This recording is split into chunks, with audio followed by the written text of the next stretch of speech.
You know what, everybody? Spring is in the air, and those updates about Camp Snoopy just keep on rolling in. Hello, everybody. Alongside Don Helbig, I'm Ryan Sir, and this is Tower Topics.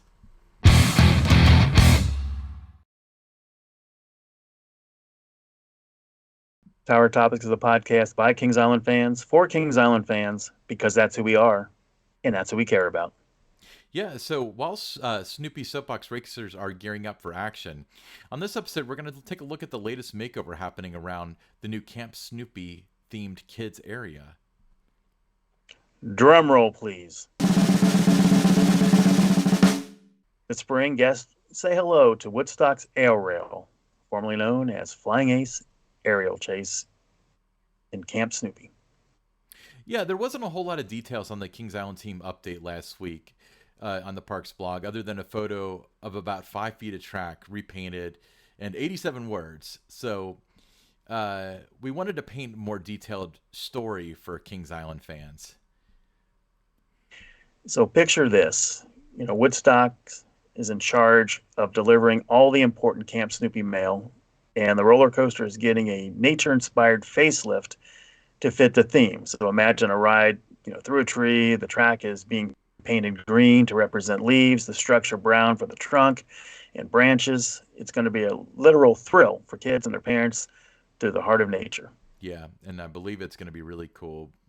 But what about the ride itself? Woodstock's Air Rail, an inverted roller coaster by Vekoma, the same manufacturer as Snoopy Soapbox Racers, by the way, will take you on a wild journey. Now, the adventure, it kicks off with a 90-degree turn out of the station. Then it's off to conquer a double helix to the left. But hold on tight as you zoom under the lift hill and soar over the station like you could touch the sky with your feet. A couple more twists and turns later, and you're coasting into the brakes and back into the station. Just a great ride for parents and their kids, young children, to enjoy All together. right, and you coaster enthusiasts, here are the deets. Single train, 10 cars, with riders seated two across in a single row, making a total joyride for 20 excited thrill seekers, young and old alike, I might add. Yeah, and Kings Island's award-winning kids area, it just got a whole lot more exhilarating Woodstock style. Absolutely. And for those of you keeping track, no, this is not a new credit. Actually, I would see that. There's going to be arguments about that. You know that. Yeah, new paint, new credit. That's the way I say it. Ryan, let's talk about the kids area at Kings Island. I mean, there's a lot to be excited about. Planet Snoopy, was award-winning, but this new expansion is going to breathe new life into the area. It's going to be a lot more vibrant. They've repainted and renamed some existing rides in the area that are going to be part of the Camp Snoopy theme. You got Beagle Scout Acres. You've got the new Soapbox Racer Coaster. Just a lot to be excited about. I completely agree, and as I've said a million times before, that area of Planet Snoopy was disgusting, and this is the perfect rendition of it. Having it nature themed and so on.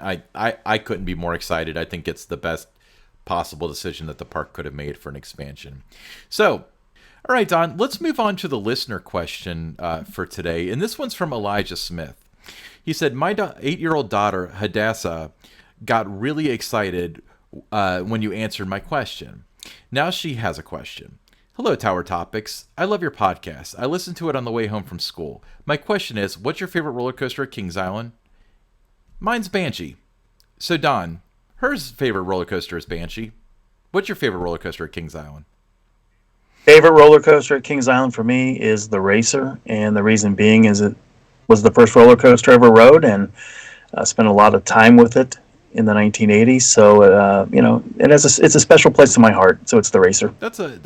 That's completely understandable because the Racer kind of defined your place in the industry for quite a while before you actually came directly into the industry.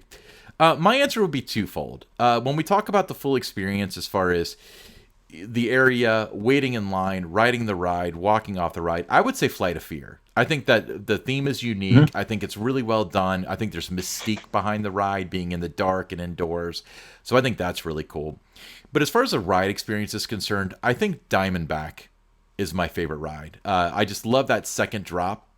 It just you get that floater air time coming down the hill, and it's just so exciting, and it still holds up after 15 years of thrilling guests. But from what I understand, she just hit 54 inches, so she's going to be able to ride Orion and Diamondback. So Elijah, why don't you report to us on Twitter at Tower_Topics and let us know which one of the two she prefers once she gets to ride both. We'd love to hear her opinion. But thanks for the question, and we'll see you this summer at the park. Hey everybody, I'm Ryan Sir along with Don Helbig, and this is Tower Topics.